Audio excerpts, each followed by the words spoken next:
Ya, terima kasih Sahih. Timbalan Perdana Menteri Datuk Seri Fadilah Yusof merupakan antara 75 penerima peringatan Jubli Intan bersempena dengan 60 tahun Sarawak Merdeka. Majlis penganugerahan disampaikan oleh Premier Datuk Patinggi Tan Sri Abang Johari Tun Openg di Dewan Santapan Dewan Undangan Negeri Sarawak Petrajaya Kuching.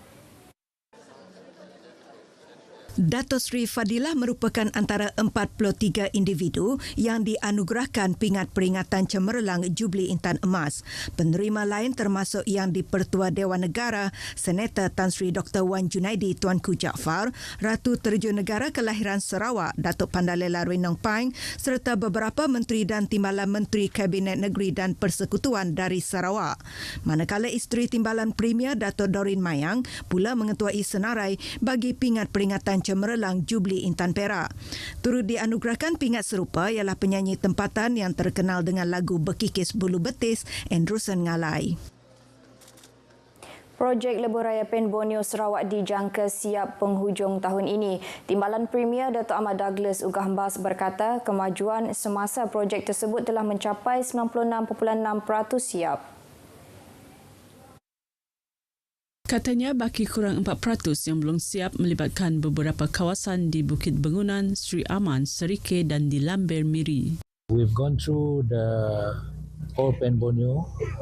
It's a very interesting experience. Ternampak apa yang telah siap, apa yang belum siap. And we've been briefed of what are the strategy to ensure that yang belum siap tu akan disiapkan untuk mengikut jadual yang mereka tentukan. Beliau berkata demikian kepada pemberita ketika meninjau kerja-kerja pembinaan Jejambat Berkenu di Miri bersempena dengan jelajah eksplorasi Lebuh Raya Pen Borneo Sarawak. Datuk Ahmad Douglas yang juga Menteri Infrastruktur dan Pembangunan Pelabuhan Sarawak percaya projek tersebut apabila siap sepenuhnya kelak akan menjadi pemangkin pembangunan ekonomi di negeri ini. Syarikat-syarikat telekomunikasi disarankan untuk melaksanakan hub internet serantau dengan sambungan kandungan antarabangsa secara terus bagi menyokong usaha kerajaan Sarawak mempercepatkan agenda transformasi digital seluruh negeri. Menteri Utiliti dan Telekomunikasi Datuk Julaihi Nerawi berpendapat langkah itu penting bagi memenuhi peningkatan permintaan data sekaligus meningkatkan prestasi rangkaian internet dengan kelajuan yang lebih baik. Jelasnya misi utama kerajaan negeri adalah untuk memastikan akses kepada capaian internet berkelajuan tinggi yang saksama untuk masyarakat. Oleh itu, beliau berharap dengan adanya hub tersebut, akses internet yang lebih baik akan dapat dinikmati semua pengguna termasuk di luar bandar.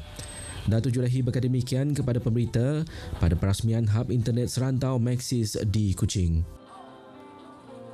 Sementara itu, pada majlis lain, Datuk Julaihi memaklumkan lebih 10,000 dijangka hadir pada Kongres Teknologi dan Inovasi Dunia ke-27 serta Persidangan Ekonomi Digital Antarabangsa Sarawak ke-6 WCIT IDEX 2023 yang bakal berlangsung 4 hingga 6 Oktober depan di Pusat Konvensyen Borneo Kuching.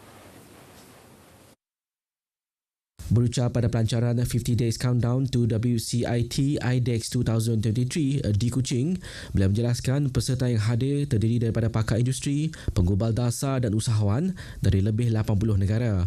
Penganjurannya juga akan meletakkan Sarawak dalam peta global bagi inovasi dan teknologi. Ia juga pentas bagi negeri ini menjadi pemangkin untuk mempercepatkan pembangunan mampan dan kemakmuran ekonomi, komuniti dan negara. SheTech Asia Forum 2023 sebagai pra-acara WCIT IDEX 2023 turut akan dilancarkan. Ia sebagai inisiatif yang fokus kepada perwakilan wanita dalam industri teknologi sekaligus memberi inspirasi kepada lebih ramai wanita untuk terlibat dengan teknologi. With thousands of international industry players assembled here in Kuching, Sarawak has a fine opportunity to showcase its own capabilities and world-class infrastructure. You will find that we are well able to serve as an efficient technology hub for the region. WCIT IDEX 2023 dijangka akan dirasmikan Perdana Menteri Datuk Seri Anwar Ibrahim bersama-sama Premier Sarawak Datuk Patinggi Tan Sri Abang Johari Tun Openg pada 4 Oktober. Pensijilan ISO atau International Organization for Standardization dalam organisasi pekerjaan diyakini mampu mengurangkan kemalangan di tempat kerja. Ahli Lembaga Pengarah Institut Keselamatan dan Kesihatan Pekerjaan Kebangsaan NIOSH Sarawak, Thomas Balan berkata pelaksanaan ISO 45001, ISO 45003 dan ISO 21101 yang baik di Malaysia dapat menyumbang kepada pencapaian matlamat pembangunan mampan SDG. Menurut Thomas, adalah menjadi tanggungjawab pihaknya untuk memberi tumpuan kepada kesedaran dan kefahaman piawaian ISO dan membantu organisasi menguruskan risiko keselamatan dan kesihatan yang lebih sistematik kepada majikan, pekerja dan orang awam. Ini termasuk menerapkan elemen pembangunan mampan melalui latihan berkaitan sistem pengurusan dan aktiviti pengauditan yang dijalankan. Beliau berkata demikian pada seminar pensijilan NIOSH 2023 di Kuching. Seminar melibatkan 50 peserta meliputi bidang kesihatan, keselamatan pekerjaan, faktor psikososial dan risiko khusus untuk sektor pelancongan kembara. Statistik Jabatan Keselamatan dan Kesihatan Pekerjaan merekodkan 65 kemalangan dilaporkan berlaku dengan satu kes melibatkan hilang upaya kekal, selebihnya cedera biasa dan tiada kematian. Agensi Penguatkuasaan Maritim Malaysia Sarawak pada Isnin lepas telah menahan sebuah kapal kargo pada jarak lebih kurang 1.9 batu nautika timur laut Tanjung Muara Tebas Kuching kerana disyaki melakukan kesalahan di bawah Ordinan Perkapalan Saudagar 1952.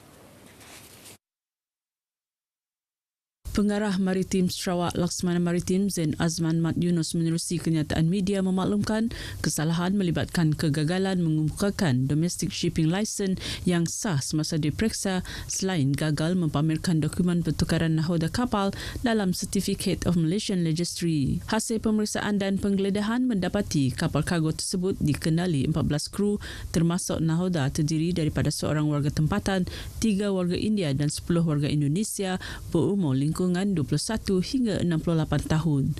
Kesemua mereka memiliki dokumen pengenalan diri. Kapal dan kru telah diiring ke JT Kompleks Maritim Tun Abang Salahuddin Muara Tebas untuk siasatan lanjut di bawah Ordinan Perkapalan Saudagar 1952. Seorang lelaki berumur 32 tahun maut setelah motosikal yang ditunggangnya terbabas dan melanggar tiang elektrik di Jalan Miri Airport malam Isnin lepas. Ketua Polis Daerah Miri ACP Alexan Nagacabu dalam kenyataannya berkata mangsa meninggal dunia di tempat kejadian kerana mengalami kecederaan di bahagian dada dan kepala. Katanya polis mengesahkan menerima panggilan berhubung kemalangan itu pukul 7.37 malam. Siasatan polis mendapati kemalangan berlaku ketika mangsa hendak membuat pusingan U di lampu isyarat Taman Tunku menuju ke pusat bandar dan terbabas ke bahu jalan sebelum melanggar tiang elektrik. Kes disiasat di bawah Seksyen 41-1 Akta Pengangkutan Jalan 1987. Perkongsian itu tadi mengakhiri berita dari Sarawak. Salam Malaysia Madani dan kita kembali bersama Sahi untuk berita